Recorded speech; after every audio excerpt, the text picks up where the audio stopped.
ಭ್ರಷ್ಟಾಚಾರದ ಬದಲು ಈ 50% ಏನು ಸೈಟ್ ಕೊಡ್ತಿದ್ದಾರೆ ಅಂತಕ್ಕಂಥದ್ದು ಬೋರ್ಡ್ ಗಮನಕ್ಕೆ ಬರದೆ ಮಾಡ್ತಿದ್ದಾರೆ ಆಯುಕ್ತರು ಅಂತಕ್ಕಂಥದ್ದು ಗಮನಕ್ಕೆ ಬಂದಿತ್ತು. ಆವಾಗ ನಾನು ಸರ್ಕಾರದ ಗಮನಕ್ಕೆ ತಂದು ಆ ಆಯುಕ್ತರನ್ನು ಚೇಂಜ್ ಮಾಡಿಸ್ತಕ್ಕಂಥದ್ದಕ್ಕೆ ಪ್ರಯತ್ನ ಪಟ್ಟಿದ್ದೆ.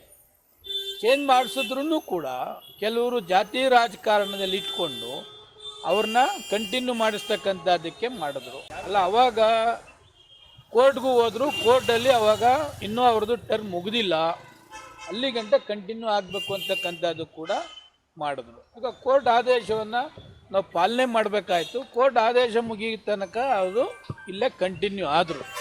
ಆವಾಗಲೇ ನನ್ನ ಗಮನಕ್ಕೆ ಬಂದು ಸರ್ಕಾರಕ್ಕೂ ಕೂಡ ನಾನು ಮಾಹಿತಿಯನ್ನು ಕೊಟ್ಟಿದ್ದೆ.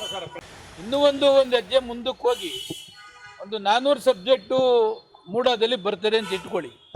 ಎಕ್ಸಾಂಪಲ್ ಆಗಿ 1ರಿಂದ 25 ಈ ಶಾಸಕರದು, 25ರಿಂದ 75 ಈ ಶಾಸಕರದು, 75ರಿಂದ 150 ಈ ಶಾಸಕರದು. ಯಾವ ಸಬ್ಜೆಕ್ಟು ಕೂಡ ಚರ್ಚೆಗೆ ಬರೋದಿಲ್ಲ ಅಂತಕ್ಕಂಥದ್ದನ್ನು ಕೂಡ ಜಿಲ್ಲಾಧಿಕಾರಿಗಳು ಗಮನಕ್ಕೆ ತಂದಿದ್ರು. ಜಿಲ್ಲಾಧಿಕಾರಿಗಳು ಕೂಡ ಅನೇಕ ಪತ್ರವನ್ನು ಕೂಡ ಬರೆದಿದ್ರು. ಆದರೂ ಕೂಡ ಸರ್ಕಾರದ ಮಟ್ಟದಲ್ಲಿ ಅದು ಆಗಲಿಲ್ಲ. ಈಗಲಾದರೂ ಸರ್ಕಾರ ಎಚ್ಚೆತ್ತುಕೊಂಡು ಏನೆಲ್ಲ ಕಾನೂನು ಬಾಹಿರವಾಗಿ ಆಗ್ತಿದೆ ಅದನ್ನು ಮುಂದೆನಾದರೂ ಕೂಡ ತಡಿತಕ್ಕಂಥ ಪ್ರಯತ್ನವನ್ನು ಮಾಡಬೇಕು ಅಂತಕ್ಕಂಥದ್ದು ನನ್ನ ಒಂದು ಮನವಿ.